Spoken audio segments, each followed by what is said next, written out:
The music's on, the disco ball has dropped, and it's time to get this party started. You're listening to episode 29 of DiscoTrek, a Star Trek Discovery After Party podcast here on the Tricorder Transmissions Network. I'm your host, Heather Barker, and with me at the turntable is my co-host from last week, my bestie, sort of, Alex Perry. Hi, Alex. Hi, Heather. I'm like Captain Pike. You just can't get rid of me. For all we know, at this point, I might be here for the whole season. That's okay with me. As long as you're not from the mirror universe, I'm okay with that. No promises. For those who aren't familiar with the podcast, we're a community-based Star Trek discotheque of sorts, focusing on each episode of Discovery as they air. Tonight, we'll be discussing New Eden, which is episode 2 of the new season. And with us to talk about that episode are two members of the unofficial Star Trek Las Vegas convention group on Facebook, which is the exclusive gateway to get onto the show. Our first guest is Rachel Amber Bloom. Rachel, welcome. And why don't you tell us a little bit about yourself? Hi, I'm someone who's loved Star Trek since I was very young, but Disco is the first time I've been able to watch a series live. And I work with social media and I love podcasts, and I'm on a different one and really excited to be here. Very, very cool. I like that you've already been podcasting. You're a professional already. Our next guest is Mohammad Noor. Mohammad, will you tell us a little bit about you? Hi there. Thanks for having me on. I'm a professor of biology at Duke University, and like Rachel, I've been a Star Trek fan since I was pretty young. I'm a little bit older, though, so I actually did catch several of the older ones live, but I've enjoyed them a lot. But I've really gotten into looking at the science behind Star Trek, and I've been using it even in classes at Duke University, and even just published a book last September called Live Long and Evolve: What Star Trek Can Teach Us About Evolution, Genetics, and Life on Other Worlds. Oh, can you get that on Amazon? Oh, yeah. Okay. I might have to add that one to my list, and I'll probably get to reading it next year because I have 20 books I need to read. Well, welcome both of you. We're super excited to have you here, and we're going to hop into our discussion of the show in just a minute. But first, we have some work to do. As we mentioned, DiscoTrek is community-focused and evolved from our desire to give fans in our convention community a way to talk about Discovery. So if you'd like to come on the show, make sure you're a member of the unofficial Star Trek Las Vegas convention group on Facebook. Once you are, you'll see a new post every week with a DiscoTrek image and information on recording time. Just comment on that post to be entered, and we'll use a random generator to pick 2 winners, usually the following Saturday. It just depends on what day we're going to record. Once you've been on the podcast, you can't enter again, but we do have some posts and ways to join the discussion in that group. We usually do a spoiler-free post after the episode airs, and then a spoilery post a few days later so that everybody can join the discussion. In the meantime, we do have a Patreon that keeps our network up and running. Alex, would you like to tell everyone a little bit about that? Yeah, if folks like the work that we do and the shows that we put out and would like to support mitigating some of the cost of doing so, we do have a Patreon, which you can find at patreon.com/the Tricorder Transmissions. For most shows, you normally get an unedited early release version of the episode before it hits podcast feeds. So please consider checking it out. Thank you so much. We love our Patreon family. We love all of our listeners too.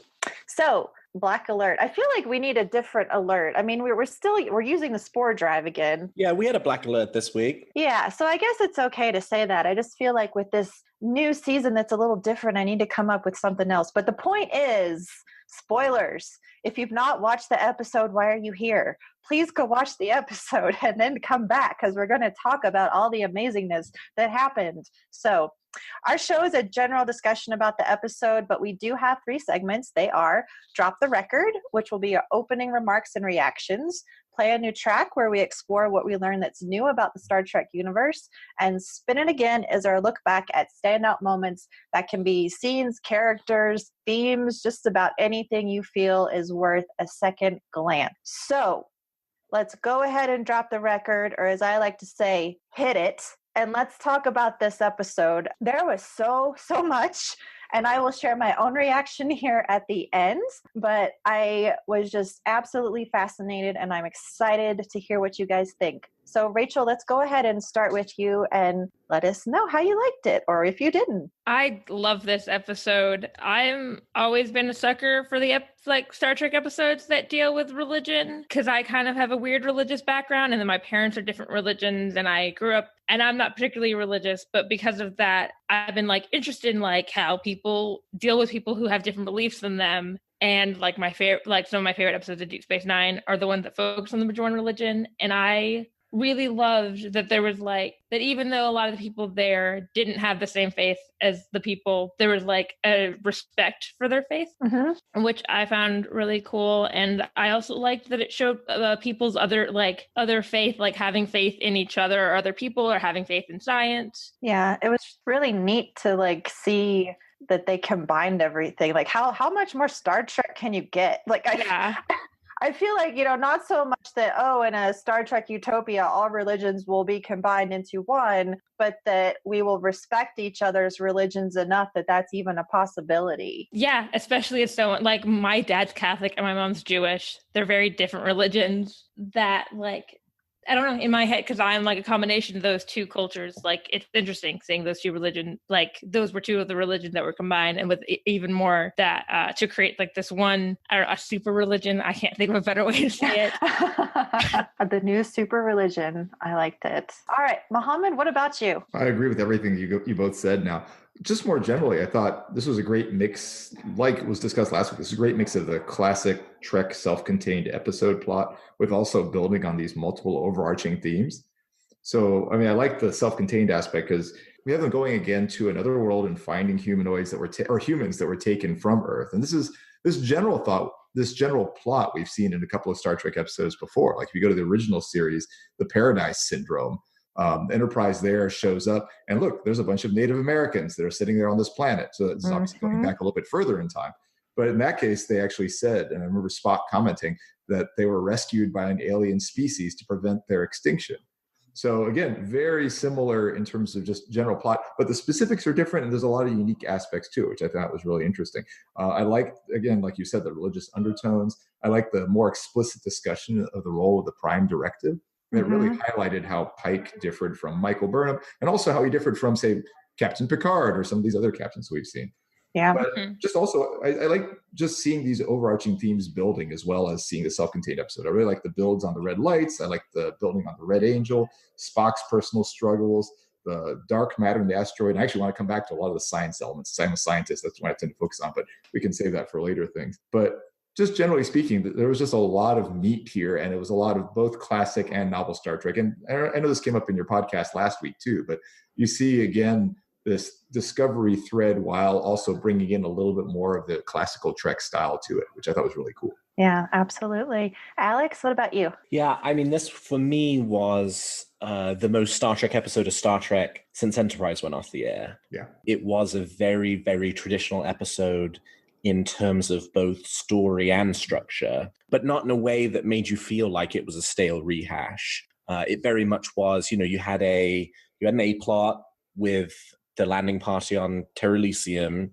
You had the B plot, which was the ship trying to stop the extinction of the people on the planet. And then you also had the C plot, which was whatever is going on with Tilly and these hallucinations that she's having. This kind of concept of landing party trying to deal with some crisis on the surface, ship in orbit, unable to contact the landing party, trying to deal with some kind of crisis up there was classic Star Trek through and through. But at the same time, as I said, did not feel to me like a stale rehash. I thought they did dive into some really interesting areas. I thought it was a really interesting choice to make the people on the planet human and to have them be from World War III, because that's an area of Star Trek's history that we really have not spent much time exploring. So overall, I thought this was really fabulous. It kept up the quality level from the previous episode, and I think signals that we're continuing to go in a very positive direction for the season 2 of Star Trek Discovery. Yeah, this was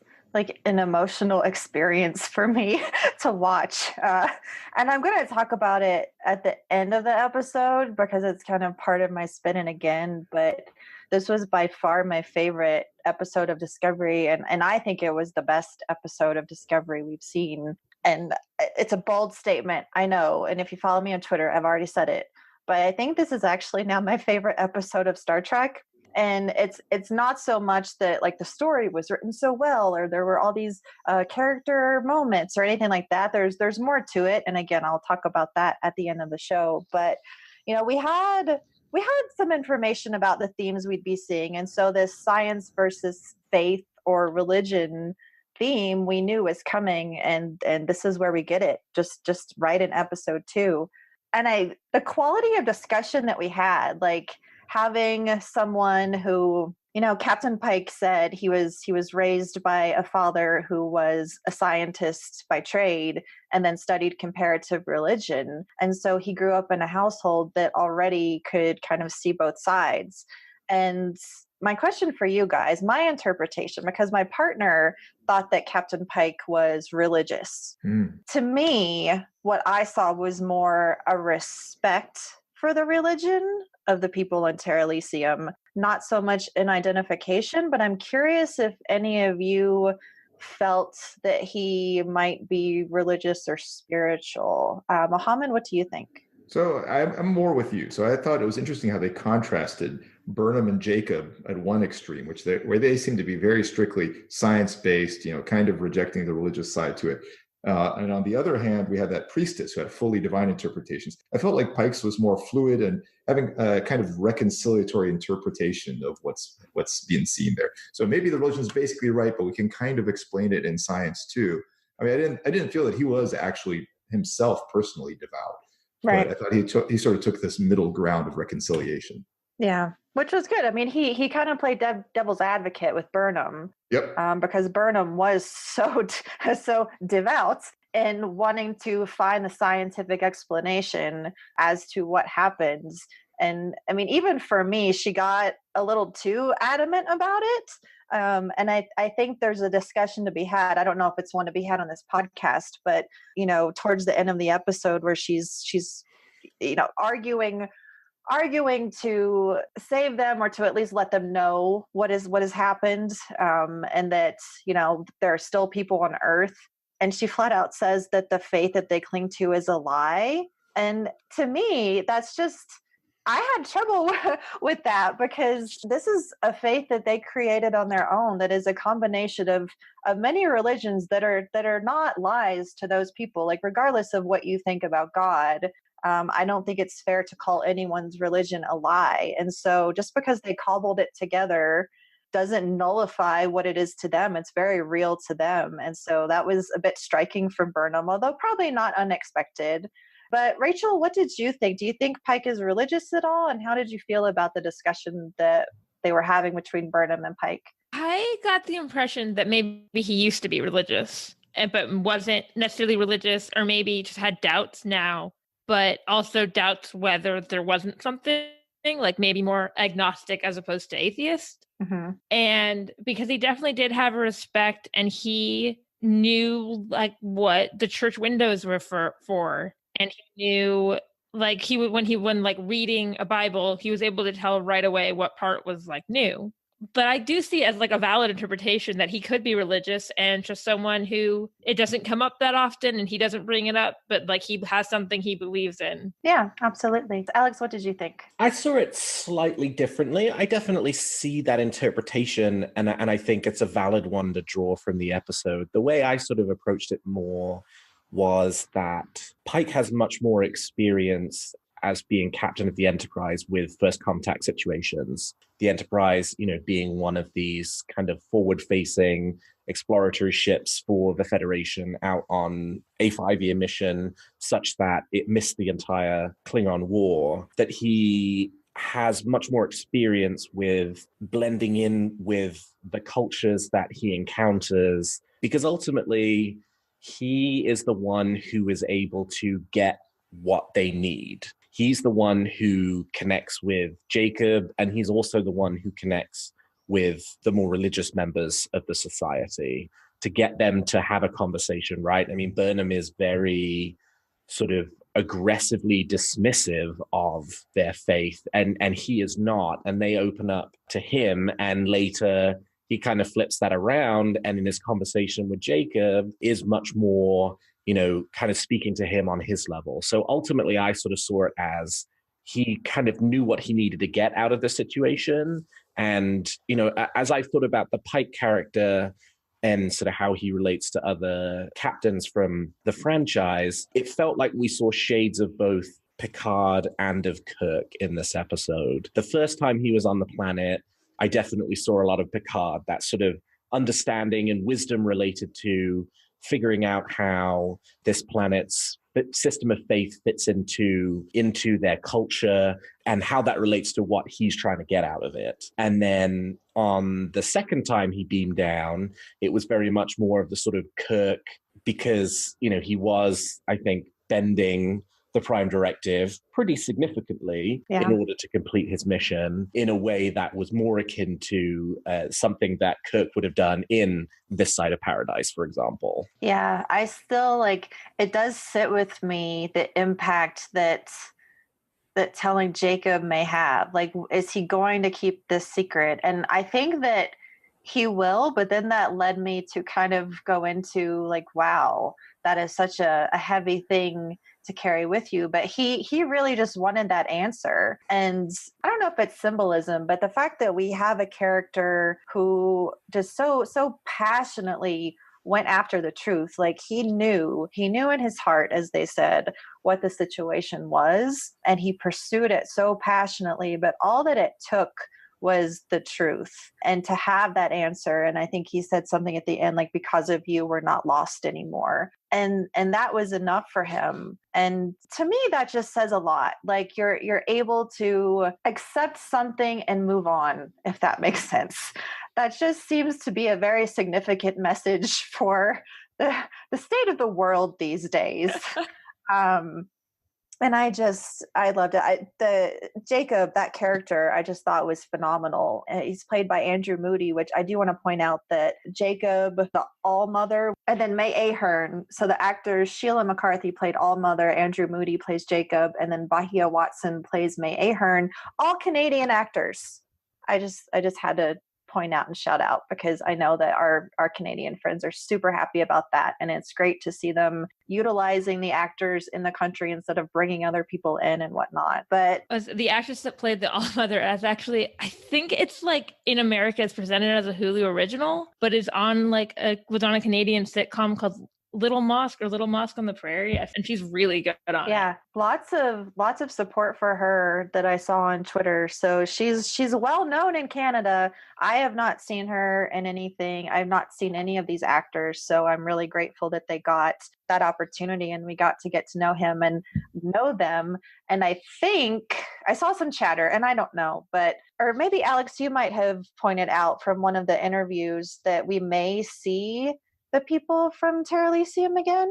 So I don't know that we will. Some people have said that based upon an interpretation of what Alex Kurtzman said in the Ready Room, which is the new Facebook Live version of After Trek, in which he said that the events of this episode kind of weaved into the wider tapestry of what the season was going to be. And what some people read that to mean was that we would return to New Eden later in the season. What I read that to mean was that ultimately the fact that the Red Angels had sort of picked up this group of humans and taken them halfway across the galaxy would ultimately end up being an important kind of piece of the story along the way of figuring out who they are and what their intentions are. But I didn't necessarily see it that we would return to New Eden. But I mean, who knows? I mean, this season, we still don't really have a great handle on exactly where things are going. So anything's possible at this point. Yeah. My partner often says, I have no idea what's happening. I don't know where this is going. I don't know. And I just love it because I don't either. And that makes the ride so much more enjoyable. And is another reason why I'm trying to avoid a lot of preview stuff and spoilery discussion and fan theories, because I don't want to know this season. Before we move into the next segment, I did also want to talk about two more things. So maybe I'm just crazy, but one of my favorite parts of this episode was at the end after Pike gives the battery to Jacob, and Jacob lights up the church. And to me, they have these beautiful shots of the church lighting up and the people coming out, his daughter coming out. And, it's just a scene, I think. But because of this discussion of theology versus science that was in the episode, it felt so symbolic because, and I'm just going to say what it means to me. And Mohammad, if you want to chime in after, that would be great. But for me, it felt like a combination of, we have the church, which of course is a huge symbol of religion or theology. It is lit up after Jacob's own illumination of the truth. And to me, this was like those two parts combining to just create a really beautiful moment. And for me, it just felt like this illumination of Jacob's truth and the scientific explanation of what happened or whatnot was just perfectly combined with this beautiful imagery. I don't know, Mohammad, how did you see it?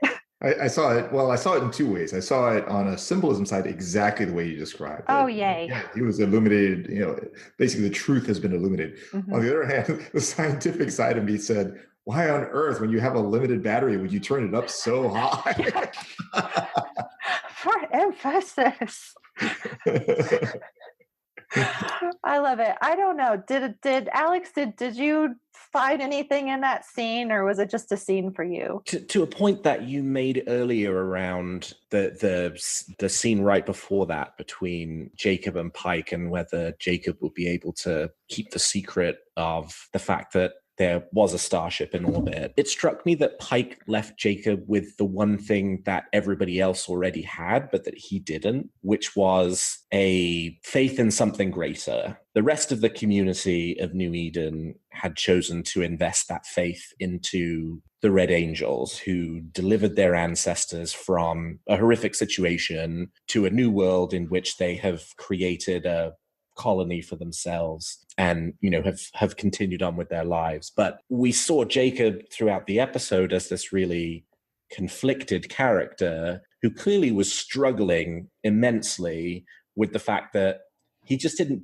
believe any of this stuff. He wanted to place his faith somewhere else, in this idea that Earth had survived, that they had gone on to become technologically more sophisticated, and that when these strangers show up in town, that they are from the original Earth and sort of there to, for whatever reason they're there. And Pike basically confirms that at the end of the episode, and I think you see this kind of peace settle over Jacob, and now he kind of is the same as the rest of the community. He doesn't have the same faith that the others do, but he does have a faith in science. That's really beautiful. Thank you. I love that. I love that. Rachel, what about you? I also thought it was very symbolic that he used his new faith it was something involving the other's faith, that it showed like a mutual respect, that he chose to illuminate the church that they were like a little sad no one was coming to.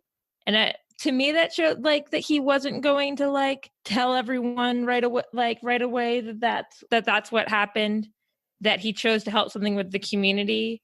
Uh-huh. In my head, I kind of like compared it to the Next Generation episode, First Contact, where the scientist who finds out that there's warp travel and there's other stuff out there, but she can't tell anyone, she leaves. Mm-hmm. Like, she doesn't stay there. She goes off with the Enterprise, but he like stays there, and he wants to like help his community, even if he doesn't have the same faith as they do. Yeah.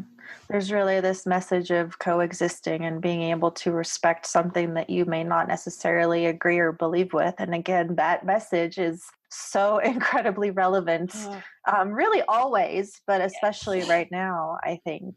Okay, last note, and we'll move on, but we're sticking with this theme of science versus faith or whatnot. Stamets and Tilly. So we didn't get a lot of Stamets in this episode. We're definitely getting this story where he is struggling with going to the mycelial network because Culber is there. And we didn't really get a confirmation of what quite happened. I was a little disappointed that they sort of didn't seem to ask Stamets if he wanted to do the jump the first time. It was just sort of an assumption thing, or I don't know if it was an order. I don't know if they had a conversation and we didn't see it. It was just something that stood out to me.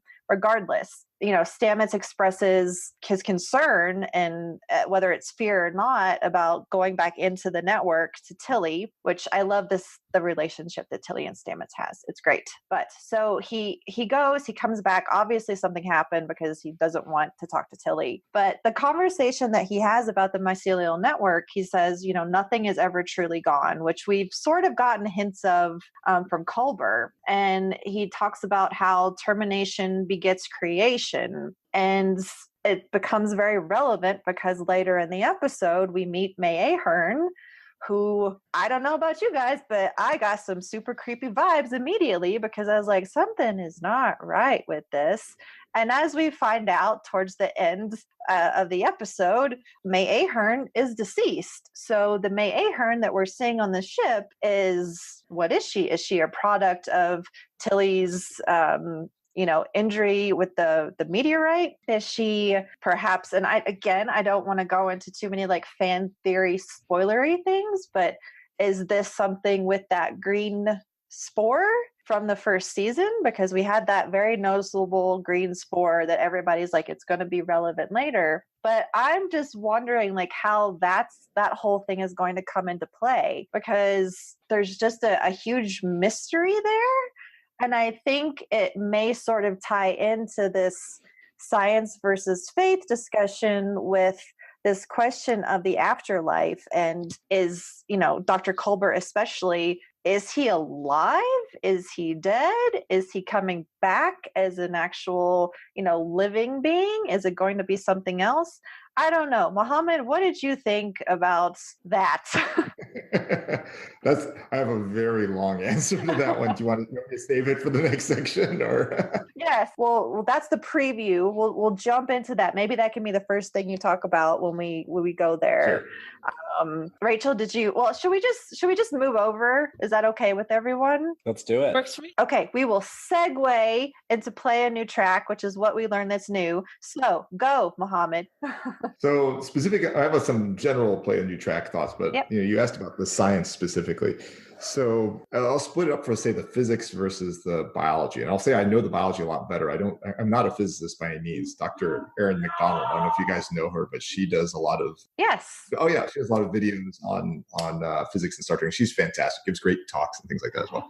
But she could do better on the physics, but I'll do my best. So on the biology part, I was a little surprised to see the writers still have their love of fungi. I guess you call it, they're afflicted with mycophilia or something like that. So it's interesting just where this came from. I mean, the spore drive probably came into Discovery because Brian Fuller, who, as we all remember, was one of the showrunners, had a TED Talk. Brian Fuller was inspired by a TED Talk by the real-life fungus biologist whose name was Paul Stamets. So if you can dig online, you can find this TED Talk very easily. Also digging around on Twitter, I found that Brian Fuller had tweeted about this TED Talk by Paul Stamets back as early as 2013. So he clearly was very well aware of it. Now, that TED Talk introduced this Prototaxites species, and it mentions with some really strange certainty that there are spores on other planets, fungal spores on other planets, and called that a foregone conclusion. I have no idea where that came from. Now, the space spores were taken to a much greater extreme with the spore drive, and the idea that these spores are basically everywhere in the universe. And this connects with this episode, this idea that spores are everywhere in the universe. This is very problematic. The universe is really, really, really big. Yeah. So kudos to the writers. This is a creative idea. It's an interesting way of having a new kind of drive. So that's great. Now, as you mentioned, for this episode, they have that quote, nothing is ever truly gone. Fungi are the universe's recyclers. This is how termination begets creation, and it's why life is eternal. That's giving a strangely central role to fungi, not just on Earth, but in the universe. And again, this universe idea is just, it's too big. We can say with very, very high certainty, there are probably no living spores on the twin of our planet Earth, which is Venus. There's probably zero, right? So how can fungi have a general role across the whole universe? Now, in terms of this begetting, creation, things like that, there was life on Earth for over 2 billion years before the first fungus came about. And there was clearly a lot of recycling going on before that. So again, there's this strange love of fungi. But what seems to be happening here is there's now trying to connect a little bit more with some physics. And again, like I said, I'm definitely not a physicist, but it was interesting they brought up some things that actually connect with other Star Trek episodes. This ties in now more with the play a new track aspect, where they mentioned these Metreon particles again. Now, these came up in Enterprise as something that could interact with dark matter. And again, dark matter has come up several times here. But they were good at they were good in showing that dark matter interacts with normal matter, which is also called baryonic matter. And they actually used that term in the previous episode. And it interacts through just gravitationally. Otherwise, it basically just goes through it. Energy doesn't affect it, things like that. But this gravitational effect played a major role in multiple scenes of the episode, which is really cool. Mm-hmm. Now, what I don't get is what exactly the asteroid is, or it's one of the things I don't get is what the asteroid is, because it can't be a dark matter asteroid, or else you wouldn't see it, you wouldn't be able to interact with it. It would basically, there would be just this strange gravity wells, but there wouldn't be this thing that you can see. So what I think they're trying to do is I think they're trying to build up through all these. Now this is a speculation at this point. I think they're trying to build up to some force that leads to a new kind of interaction between dark matter and regular or baryonic matter, as being both the source of those red lights and possibly why the red angel only appears sometimes. And maybe only when this force is exerted, then that makes it so they're interacting in a new kind of way. And all of a sudden you can see this red angel. And then when the force is turned off, it vanishes, or the lights vanish. It may even suggest that red angel is actually a dark matter organism. That came up in a Voyager episode a long time ago too, as a hypothetical possibility. That possibility is very hypothetical, because under one of the more popular models of what dark matter is, that shouldn't work, because dark matter molecules don't interact strongly enough. Like basically you can't have a dense dark matter object, but that is just a theory, and there's many other theories for what dark matter is. So maybe they're going to go with one of the alternative models. But there's definitely a lot there in terms of the science, and they're clearly they're using elements of real stuff, but there's also some stuff which is unclear. Science fiction, as I like to say. Yeah, my partner wondered if the asteroid was somehow sentient or something, just because of when she took it out, when she used core sampler is what they called it, which I thought was a super cool scene. And I'm just gonna spoil myself here and say that's one of my things for Plan New Track is seeing that really awesome core sampler and that entire scene. But once she took it out, and I loved just the look of adoration and the tone of her voice when she's like, "Hello, gorgeous." And then boom, whatever happens, there happens. I don't get the feeling that it's any kind of sentient thing. I'm not sure, again, what's going to happen. I have no idea. And I guess we'll see. But I'm not sure what's going to happen with this connection to the network, regardless of the science here. I've kind of given up relying on the science. And I'm just suspending belief and saying, hey, I think the spore drive is super cool. It looks neat. And whatever's happening is happening. I don't care as much about all the scientific facts. So I just am really curious as to what the explanation is going to be that I feel connects. I feel more like May Ahern may be connected to the mycelial network in that spore than a byproduct of the asteroid. I don't know. Alex, do you have any thoughts on this? I think it is interesting. So we know that Culber's coming back, that he is a main character for the season. And I think it's interesting now that there are two characters who have had interactions with the mycelial network. Stamets through having used the spore drive, Tilly through that green sparkle that landed on her shoulder.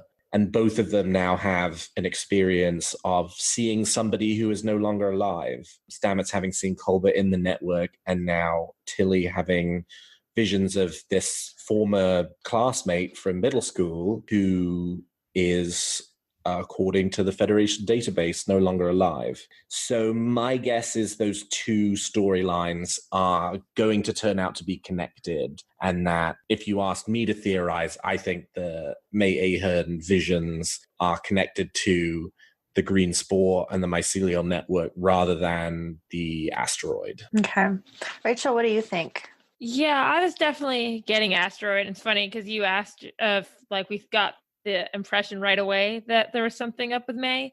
And I was watching with a friend, and right away I was like, Tilly's the only person you can see this lady, isn't she? No one else is interacting with her. I've seen enough things that I'm like, if no one else is talking to them, they're not there. But yeah, I have no idea with the science. I'm not a scientist. But I think it is a really interesting, story-wise, they're both seeing people that are no longer alive, especially because Tilly's, it's a friend, but it's not with Culber that he was his like life partner is just someone she hadn't seen in a while, and as far as I know, had never seen her as an adult. Mm-hmm. So there's no way she could have, like, if she's accurately imagining what she looks like as an adult, that has to be some kind of influence. Tilly wouldn't just automatically know what her friend would look like when she grows up. I mean, she recognized, like, when Tilly's in sick bay and her mind starts waking up, like, she recognizes me. She's like, oh, your name is May or something. So like she kind of understood that. Mhm. And that, whether or not it was that she recognized her, or that since May is maybe in her head, as she alludes to many times, that she just connected it that way. But I'm super excited to have another woman character. Yeah.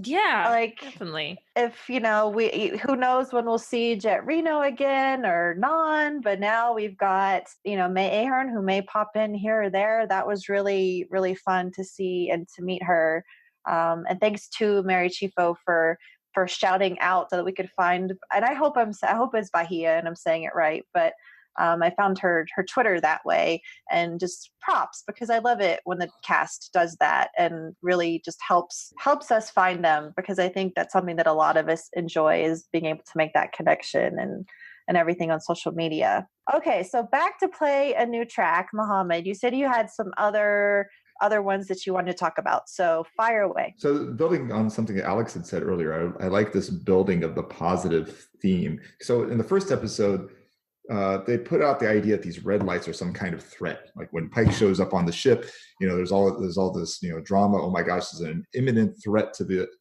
what's going on. But multiple elements of this episode suggested that the Red Angel and or some other force, it's unclear if they're the same or different, maybe actually trying to help humanity. Like they saved the colonists, they brought the Discovery to help against the most recent threat. The visions brought to Tilly to help these things come through. It suggests that maybe there's something positive here going on, and not something that's, at least there's an element of that's positive, and it's not purely a threat, which came up before. So I thought that was an interesting build from the previous one, and it gives us a little bit more looking forward to what's happening. I liked a lot of the character development this episode. Mm-hmm. Mm-hmm. Interesting that Joanne Owosicum was from a Luddite collective. Yeah. She went from that to like being piloting a starship. Like, whoa, that's quite a change.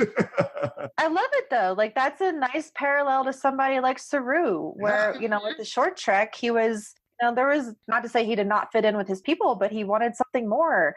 He wasn't, primed for Starfleet or anything like that. It was such a drastic life change. Yeah.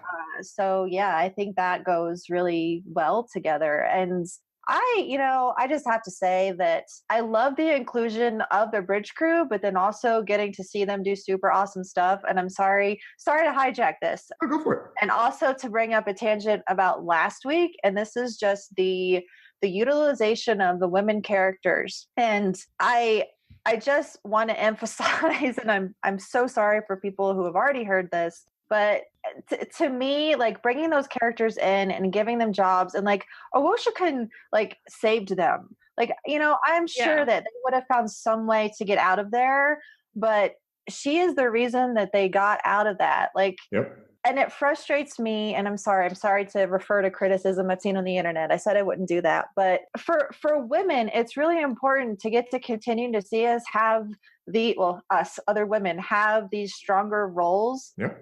Whether it's, Joanna doing that, or Kayla Detmer saying, I've had my license since I was 12. Like, I've got this. I'm totally going to do the donut maneuver. Like, seeing that stuff. And it's not that Star Trek's never done this. Star Trek has always done its best to represent women and lift women up and show that there is a future for strong women, for all women, not just in Star Trek, but in the world. Like, yeah. But I feel like by these small things, and I'm sure we're going to see, the men on the bridge get to go on away missions and stuff like that. But to get this little extra appreciation, representation, and Discovery, it just feels like Discovery is the Star Trek for me as a woman, that just says, we see you, we recognize you, and we support you. We're not over-sexualizing you. We're not making you a victim of psychic rape every 5 episodes. these women are all very crucial. Rachel, I don't know if you want to say piggyback on that. Definitely. One of my major things was talking about Detmeyer, and I'm like really scared I'm going to pronounce Joanna's like last name wrong. Because every time I hear it in the episode, I hear it slightly differently. They do say it differently. Like, so I'm like, I don't know, how do you pronounce your name? It was the same with Giorgio. Like it's Giorgio, so it's okay. But I also love the way like she saves the day. Joanna is like in line with where we just found out that she had grown up in a Luddite community, and then she saves the day by doing something very basic with like a simple lock and a magnet that I was like, oh, that makes sense because the information we just learned about her. She grew up in a society without a bunch of technology, so she can do things without needing all their fancy like tech they brought down with them. I just loved it. And I feel like, saying that's all she did is it's offensive to me, because I think that's a really awesome thing that we got to see a character who we barely know, come in and save the day that way. And that really, she didn't just stand there and then suddenly do that. We got to learn a bit about her in this episode. There was some character building. And it's important, and it's important for all women to see that. And I just have to champion it, because that was a super cool moment for me, and having that inclusion, and then having Detmer just be super confident and doing the donut. Like, so I thought along the lines of what you were just saying, I thought it was interesting that 2/3 of the landing party were not just women, but women of color. And they went to the surface. Their primary interactions were with another woman and with an African American man. Now, Star Trek's always been great on representation, but like, wow, that's great. I mean, that actually represents the real world. And I mean, I don't even know how you could have done it with the earlier episodes. I mean, would you get Uhura with Guinan and Cassidy Yates? I mean, how would you even manage to do that? No, I mean, Discovery, and I went on a Twitter thing about this, like not a rant, but I had a Twitter thread about it, because I see a lot of people that are very dismissive that just maybe aren't understanding why it's so important. And that's why I feel like, hey, I do a podcast, so I'll use my voice and talk about it. But, even May Ahern, she's another African American actress. So it's having this amount of representation. Like yes, it's women, but then it is also persons of color. And I hope that down the road, we just continue to see more diversity and even better represent the definition of women, like by including maybe a trans woman. Star Trek is definitely the platform to do that. And Discovery has just gone above and beyond. And whether it's a product of the diverse, we've always lived in a diverse world. How we've treated people, not necessarily reflective, but it's more acceptable and more common, and to have so many people represented on television. I get it. It's nice to see Hollywood starting to actually reflect the real world, as opposed to like this weird version of the real world that never actually existed, where you're like, when you would watch, you're like, why are there no people of color or no LGBT people around? Like, that's not how the real world is. Yeah. And, I think Star Trek has worked hard to represent, as many people as possible. And it hasn't always been accepted by networks, or a norm for society. Mm-hmm. And, if anything, Star Trek is still one of the shows that has pushed and tried to break glass ceilings and all that good stuff. It's just very exciting to finally see that representation on screen. Sorry again for hijacking your thoughts, Mohammad. Oh no, I think it was Rachel's turn anyway. All right. Well, Rachel, what did you learn new in this episode? I thought it was interesting with Tilly saying of the scene with Saru and Tilly, where they mentioned that she's the youngest person to ever be in the command training program, and them talking about how they both feel the need to like overcompensate to prove that they belong in Starfleet. Him talking about learning like an absurd number of languages because he was like the only Kelpian. And I also, in that scene, I thought it showed Saru really coming in as his own, as like, yes, in a command, a good message for Tilly. And he also had this message of like, you need to take care of yourself. And it showed like him having concern over the people under his command is like a really good sign. And it was, I think it was, to me, like there was some of it last season, but like, it's nice to see Saru's growth from someone who was like so over analyzing. Anytime he was like in charge, to just right away being like, this is what you did wrong. This is what, like, you need to not do this anymore. I love this because this is another scene which I was going to talk about my standout moments, but we can talk about it now. So I watched Discovery. Well, I've watched it like 3 times now, but I watched the episode first with my partner, and he paused it during the scene, and we both had very emotional reactions. Now, he has not read the book The Way to the Stars, which is the Tilly focused Star Trek Discovery book. Alex, you've read it, right? You even interviewed Una McCormack. I did.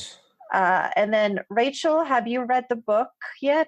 Not yet. I have a copy. I just haven't gotten around to reading it yet. Good, because if not, I was going to send you mine. Mohammad, have you had a chance to read the book? I have not, no. Okay, so this will be good because, again, the books aren't canon, air quotes were there. To me, that book totally, my perception of this scene was so much more emotional and powerful having gotten that deep dive into Tilly. So while I totally did feel the same way about Saru, it was actually my partner that stopped to talk about how great it is to see Saru really come into his own as captain and to take care of the people on his ship and not just tell them to practice self-care, but that you are important and necessary here. Mm-hmm. And to basically tell Tilly everything she needed to hear, because those of us who read the book just so deeply understand her struggle with wanting to please everybody and overworking herself to the point that she can't even function properly because she's just all over the place. So Alex, how did this scene come across to you? Like, did you play kind of more on the Tilly side, having read the book? Saru, was it both of them? I thought Saru made a great point, which was sort of the point of the book itself, and clearly something that the character of Tilly is going to continue to struggle with, which is there is this pressure on her, and it's not a book spoiler because it really comes from the short Trek episode Runaway rather than the book itself, even though there's plenty of this in the book too. We know that she has a very demanding mother and really struggles with that. And I think part of that element of her personality really comes from that sort of family dynamic that exists between her and her mother. So I think Saru is right. And it was a really nice scene because even though they come from 2 very different places and have very different backgrounds, they do have a shared element of commonality in this area. Mohammad, what did you think about this scene? I mean, it was very moving. I really liked it a lot. I've always liked Tilly. Well, actually, I shouldn't say I always liked it. I liked Tilly after the first few episodes. Right at first, I actually found her slightly annoying. But she grew on me a lot. And I really liked, like you said, the humanity of Saru just talking about his own experience and the connection to the short Trek episode. Yeah, I mean, I thought it was fantastic. Yeah, the second time that we watched it, we paused it again. And it was really my partner who especially Saru being able to reach out and console her and show her this compassion and identify with her. And that it touched my partner so deeply that he cried. Oh, sorry, babe. He doesn't listen to the podcast, so he won't know that I said that. But he'll be okay with it. He's very confident in his that he cries. He does it. But anyway, to me, again, part of why I love this episode so much is that it just hits all these notes that are really great storytelling, but are also really great Star Trek. Yeah. And having, an acting captain, which, at that point, I think Pike was still on the planet, right? So Saru was acting captain in that moment. So having this acting captain and leader speaking to, this ensign who she is in the command training program. It was just really nice to see these 2 characters come together this way. And it just, yes, it was a very sweet and compassionate moment. And I felt that there was a little bit of Captain Georgiou in there, that I could see that channeled through Saru's own leadership, especially with the, you have to take care of yourself and you're important. And that's something that I've talked about that I love the most in Star Trek is this affirmation and uplifting between characters. And that's something that we all need. Like, having someone else affirm that you are on the right path or what you're doing is a good thing, whether it's actually good or you mess something up. Like, just having that support is so, so crucial. And knowing Tilly's story, it touched my heart so, so much to have that there.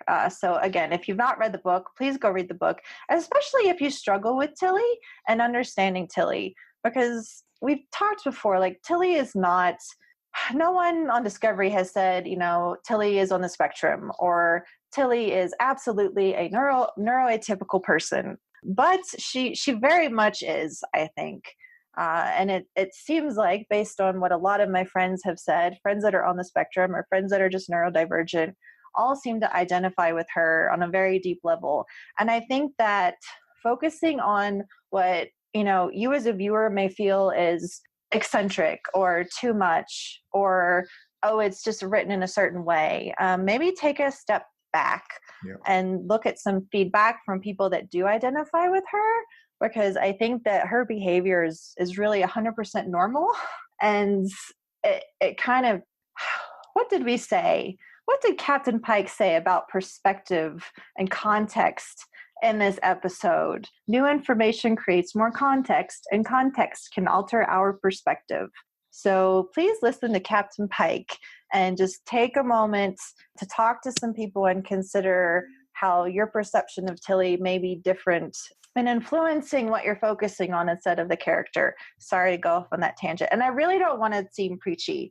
I don't. I know I may be. I just think that she's a really phenomenal character that represents a certain community of people that deserve to be represented and understood, instead of kind of picking apart what seems different. Like, that's why she winds up being a perfect archetype of neurodivergent people, is that you tend to focus on, oh, well, that behavior is really weird, instead of trying to understand why that person is the way they are and that is their normal. So again, sorry about that. Back to Plan a New Trek. Well, it's interesting, the contrast of the way Saru handled that with the way Lorca was in the earlier episodes in the first season of Discovery, where you might remember, for example, when Stamets wasn't doing what he said, he literally played to the entire ship the screams of the people who were in trouble to try to get them to do their job, and was just absolutely yelling at Stamets. I mean, it's such a night and day contrast with how Saru is handling this similarly stressful situation. Yeah, absolutely. And I just, back to that comment, the quote really quick, is I assume that most people caught on to the parallel in the context quote. The context is for kings versus this context can alter our perspective. Very props to the writers on doing that. But Rachel, did you have anything else from Plan a New Trek? Well, actually, what you're saying with relating to Tilly, and I'm not on the spectrum, but I do have ADHD, and I've actually related to Tilly, I would say, more than any other Star Trek character I've related to in the past. And I think I often have many people suffer from this, but I will often suffer from imposter syndrome. And I don't actually get hyper, not in my form of ADHD, but I kind of saw that when today she's like, oh, I can't stand still. And often when I'm thinking through something, I have to pace, do not ask me to sit down or stand still. And I think it's I like that she has more human quirks than many other Star Trek characters often seem maybe a little too perfect. And I like that she's not. Oh, and another thing I know, I like seeing Pike's ready room, with chairs. But great, looking at him and Lorca, inviting people in. And he also had great captain moments where he's make sure to tell people feel free to tell me anything you think I need to know. Don't feel like you can't come to me. I think there needs to be a Captain Pike movie. I know there's already been chatter of who wants the Captain Pike show. Yeah, that would be, because I know some people aren't super excited about bringing original series characters into Discovery, but I kind of think Captain Pike is the perfect character to bring in if you're doing that, because there's not actually that much of Captain Pike, even though he is important. Although I will say, because one of my moments was showing him not thinking about it, sacrificing himself to make sure no one got hurt by the blaster. Mm-hmm. Like, one, it's like, oh, that makes complete sense knowing what happens to him eventually. But every time I see him get hurt, I'm just like, oh no. Yeah. Oh no.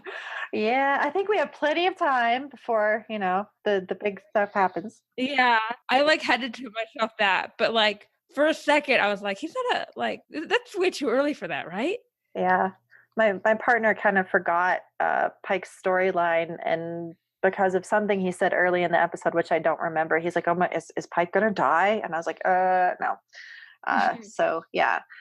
So Alex, what about you? I had two things, and they actually largely build off of the two that Rachel just provided. The first is, on the Pike having chairs in the ready room thing. I actually thought it was really nice that we had a couple of scenes in this episode of people just sitting around a table talking about what was going on.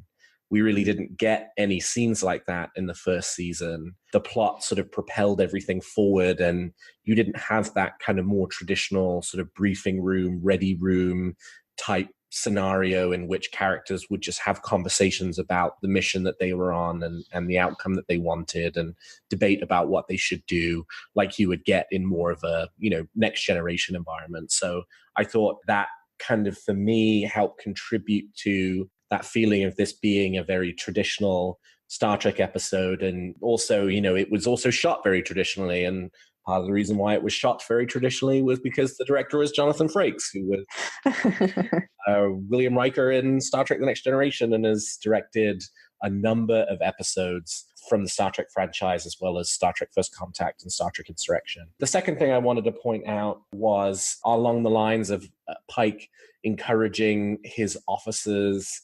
And in the one scene, particularly Burnham, is there anything you haven't told me? Is there anything I should know?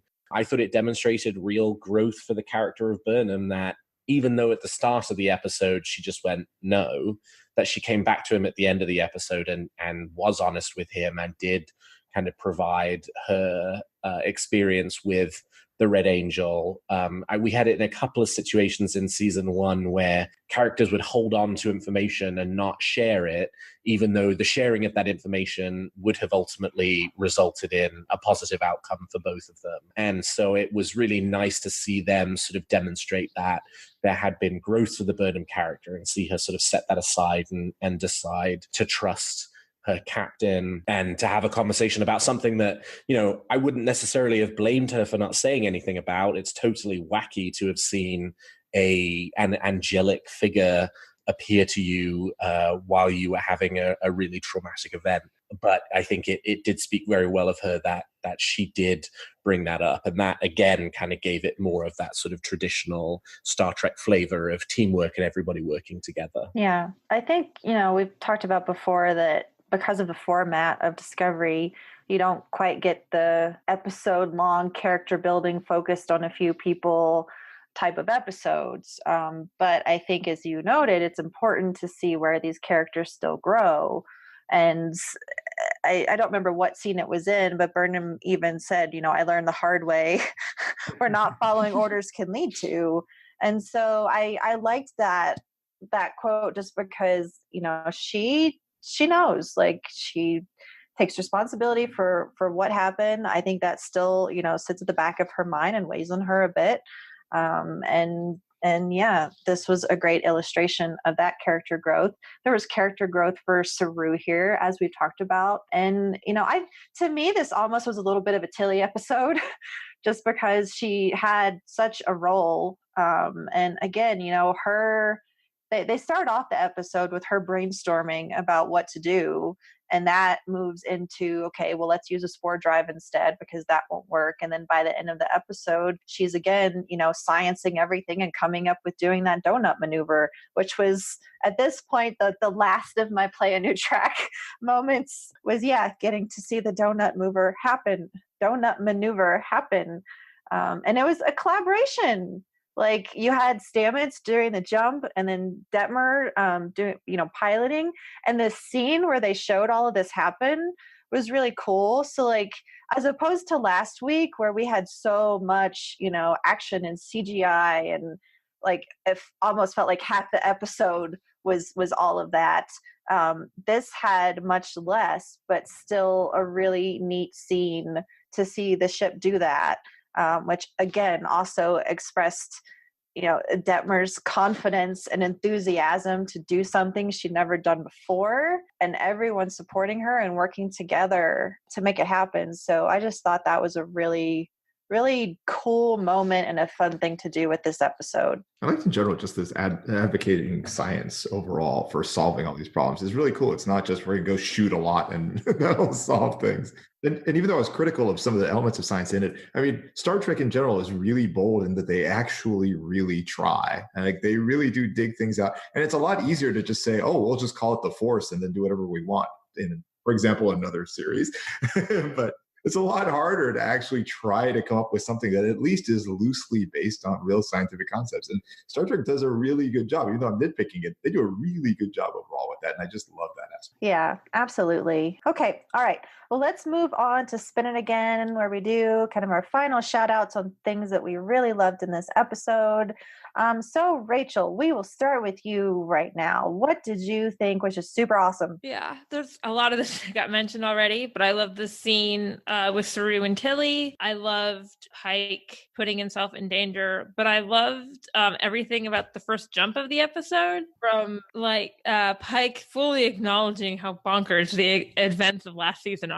He's like, what do you mean he injected himself with tardigrade DNA? He's like, I'm just gonna have to take your word for it. This sounds insane. Yeah, that if you're telling me this ship can skip across the universe on a highway made of mushrooms, I kind of have to go on faith. Which again, like the writing in this episode, and sorry to hijack, I'll come right back to you. I just wanted to give props where it's due, because I went specifically to write down that this was written by Akiva Goldsman and Sean Cochran. And then the teleplay was Sean Cochran and Von Wilmot. And I just, the right, like I have, I don't know, 15 different quotes written down because I'm a wacko and I write like 4 pages of notes before I do this podcast. But yeah, just calling out, which they did in the last episode, like they kind of made that jab with Saru mentioning his sister, and like he's been with Burnham for how long now, and Burnham had no idea he had a sister. So they're kind of like, poking at themselves and the criticism that they've gotten. So, okay, sorry, go back to what you were saying. Also, I really loved the shot. Instead of like we usually see when the ship jumps, like we have the like far away we see the ship jump, but I really love seeing the like saucer section spin. That was like a really interesting, just new way to do that. I'm just looking at my notes. At one point in this note, it just says Tilly is great with an exclamation mark. And I also, I saw that. I got an ad for Star Trek Online when I was just watching it right now, which I thought was funny. I was like, oh, I already played this. That's fun. Yeah, because they have the mirror Tilly and like a whole storyline right now. But I also had a note about Jacob that I love, that when Pike beams out in front of him, you can see tears in his eyes as he's like watching the science happen, that's what he believes in, which I thought was really cool. Yeah, we talked a lot about this, but the lights turning on at the church and like all the symbolism of that was also just very beautiful. Awesome. All right, Mohammad, what about you? I agree with the ones that were just listed. Absolutely. In terms of just visual effects, one I thought was kind of interesting was they showed it really fast, but it was hard to see. The orientation of the ship at one point was not where the bottom of the ship was facing down to the planet, but it almost seemed like the bottom of the ship was facing maybe like the rings or something like that. But it's interesting just in general, when we see all these ships in space, they're always in the same orientation as each other, right? It's always like, whereas up and down don't mean anything when you're in space, but you never see like, ships coming, 90 degrees relative to each other or something like that. But they had a scene there, it was a very quick scene, but it looked like the ship was actually perpendicular in some sense to the planet, but more parallel to the rings, which I thought was kind of interesting. Cinematographically, is that the right word? But in terms of plot, I agree with the ones that were listed. The other one I really enjoyed was that discussion just as they arrived at the planet, where Pike and Burnham were debating purpose and intentionality Pike immediately suggested that, what brought us here, and Michael Burnham made a comment along the lines of, well, you're assuming there was an intentionality to it, and they had that great discussion there about Arthur C. Clarke's laws and things like that. I thought it was really good. It was very deep and thoughtful, and I really appreciated that. And when they're figuring out like what's happening with the extinction event, and even Saru is like, well, if we were brought here, like this is the reason. So like you still kind of have this underlying what's the word that I'm looking for? Yeah, and really just kind of a back and forth with the logic and the science versus faith. And I'll take out logic. Like I don't want to imply that faith isn't logical by saying that, but and I think I tend to do that. I was raised like within 3 different sects of Christianity, and I've never been a religious person, but I've also studied a lot of religions. Like once probably my teenage years, I think I just decided to delve in. So I have studied all of the religions that they talked about in the show, including Wicca, which I thought it was so interesting that they included Wicca. But, despite not being a religious person, I identify as atheist, but I still remain somewhat agnostic in places. And so there are definitely times in my life, especially like this past year, where I say things like, the universe looked out for me. And so I think it's just a very human and normal thing to sometimes default to, well, maybe we're here for a reason. And so I really appreciated that dialogue. And that, there really was no message in this episode that one specific way is the right way, because there isn't, right? Yep. Mm-hmm. And that is just just so essentially Star Trek, is to consider all sides and respect them. Okay. Anyway, Alex, what about you? I just had one more that we haven't talked about, which is Jeff Russo's really killing it with the soundtrack for the season. Particularly the sort of haunting Red Angel music has really stuck with me over the last week and a half since the season premiere, and over the last couple of days. It's at first kind of haunting, but also, kind of ethereal, and depending on the context in which you listen to it, and I think this is ultimately going to play into the season as a whole, you can either see it as being kind of creepy or kind of uplifting. And it's unclear yet which way it will swing, in much the same way as it's unclear yet whether the Red Angels have good intentions or whether they have bad intentions. Yeah, that the score for this, I'm a huge fan of Jeff Russo, and part of why I love this episode so much was because of the score and how it just so beautifully played into all of the scenes, especially that scene with Pike and Jacob. And my spin, and again, one of those things I really wanted to call out was Andrew Moody and his portrayal of Jacob. And again, he's an actor I had not seen anywhere. However, he's been in quite a few different sci-fi shows, movies. He's been in Handmaid's Tale, which I haven't watched. But man, he was just wonderful and powerful. And I hope that we do get to see him again somewhere in the Star Trek universe. But that final scene with him and Pike was just, with the music that was playing, it just made it so extremely powerful, watching him with just this wonder. And I don't know, I put myself in his shoes the whole time, and what it would be like as somebody that has obviously never been exposed to that technology, but to have that faith of why I'm on my planet, and my ancestors have spent all this time to try and figure it out, and now here is the truth that I needed. It just resonated on such a deep, deep level for me that I don't even have words to explain how or why. But yeah, for me, we've really talked about pretty much everything else as far as moments that stood out to me. But I've said before, like when we talk about the Star Treks, DS9 is still probably up there as like what I would consider the best series of Star Trek. It's hard to compare Discovery when we only have a season and 2 episodes to series that are 4 seasons, 7 seasons long. Definitely. But Discovery is 100% my Star Trek. And I've just really come to understand, like I only became a Trekkie in my adulthood. So although I did try to watch Enterprise as it aired, I really did not connect with Enterprise. And part of that was the way that the women were portrayed in Enterprise. I felt like Enterprise is kind of like written by men for men Star Trek in my book, where Discovery is the opposite. And I really feel like women are valued and supported in this. Like it's been like I sometimes I talk about how it can be really destructive for fans to take ownership of their fandom. Like we love Star Trek, and we love Star Trek on such a personal level that I think a lot of times fans just begin to think, well, Star Trek is mine.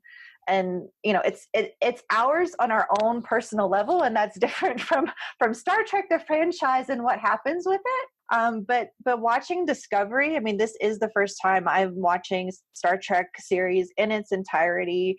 It's happened at a really crucial part of my life where I've gone through a deep trauma, and then I've come into a really amazing, wonderful time in my life, and it's been there throughout all of that.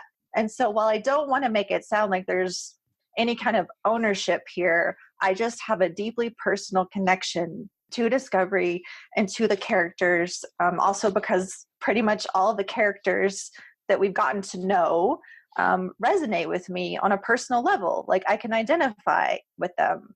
So to watch Discovery, I'm going to try not to cry, to watch Discovery kind of blossom into the most authentic version of itself. Like I will never ever say that Discovery has not been Star Trek.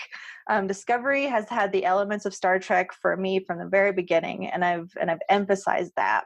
But something about this episode, the story, the science versus faith, that is just so central to so many of the discussions that Star Trek has had. These characters, all of the characters, and the interactions that they had in this episode, it just felt like Discovery has really come into its own. And we've worried, I think some of us have worried about this inclusion of Pike and Spock, and is that going to take away from Discovery's own identity? And I think in the last episode and this episode, it's like, no, it's really enhancing the story without taking away. Pike is becoming someone that we absolutely love. And we haven't even really gotten anything of Spock. Like we haven't seen Spock. We've heard Spock. I mean, we've seen baby Spock, but we haven't seen, our current representation of Spock. So all of that being said, there was just something really deeply emotional for me to watch Star Trek Discovery just really hit its stride in this episode. And I am just so incredibly proud of what they've done. And so to me, it was just something that was very special. And that's why it's my favorite episode of Star Trek right now. It's not that I thought this was the most amazing storytelling we've seen in 52 and a half years of Star Trek. It's just because Discovery is so inherently personal for me. And then this episode was so, so well done. And I have to thank everyone here, because this discussion has been just more than I expected. I sat down thinking, how am I going to talk about this episode in, an hour and a half? How are we going to fit everything into it? And we probably left some things out, but everyone here brought out what I think were really the core elements of this episode. And so I just have to thank all of you for your wonderful points and discussion. Thanks for having us. Yeah, thanks for having me. This was really fun. All right, Alex, any final thoughts from you? Just that it looks like we are returning to the Klingon Empire next week, and I'm very excited to see some hairy Klingons. Yes, we've been waiting. I mean, we still need to see L'Rell, and we know Ash is coming back and suiting up. I hope we get to see Cornwell soon. I don't know. Mm-hmm. Honestly, I only watched the next week preview once, because I'm enjoying just being surprised and not knowing what's coming. I think I saw a hint of I think maybe George Rose in next episode, but it was a very quick shot and I couldn't tell. Yep. I think she may be there too. Yeah. Yeah, so we will be back next week to talk about whatever magic happens, as I'm sure it will be magical. But in the meantime, let's tell everyone where to find us on social media. So Mohammad, where can we find you? I'm on Twitter at MAF, like Frank Noor, and like November OOR. Perfect. And then look for your book on Amazon. Say the book name again. Oh, sure. Live Long and Evolve, What Star Trek Can Teach Us About Evolution, Genetics, and Life on Other Worlds. That sounds super cool. I'm excited to read it. All right. And Rachel, where can we find you? I'm Dramadork884 on Twitter, Instagram, and basically, if you ever see that username anywhere, that's me. I love it. Yeah. All right, Alex, where can we find you? And I am the host of the Tricorder Transmissions weekly Star Trek news podcast, Weekly Trek, which you can find on Twitter at Weekly Trek. And you can find me personally on Twitter at Alexander T. Perry. I am at LLA Posper on Twitter. I have an alternate spoilery account at Oh My Starships, although I was so focused on this episode, I tweeted like 2 things when I watched it. But I don't like to spoil things for other people, so I made a second one. The show is at Disco_Trek, and then our network is at Tricorder Show. Be sure to follow that if you're interested in listening to Weekly Trek or any of our other shows, like my second podcast, which is at Queer Trek Pod. Let's see, we are the tricordertransmissions.com, and then on Patreon, we are patreon.com/the Tricorder Transmissions. If you want to find us there and support the show, that would be awesome. If not, keep your dollar and please go write us a review for any and all of our shows on iTunes or wherever you listen to podcasts. We would greatly appreciate that. In the meantime, let's see. We said we're ditching Long Live the Empire. I feel like Hit It should come at the beginning of the show. So I'm struggling with finding a way to close the show that's really awesome. Any ideas? That's the power of math, people. That works for me. We'll go with that one for now. We'll see you guys next week. Live long and prosper. 7 signals appeared across the galaxy. With it, perhaps any chance of a relationship with my brother Spock. That ship is Vulcan. That ship is Ceres. Spock is connected to them. What did he see in them that I can't? You are the Federation.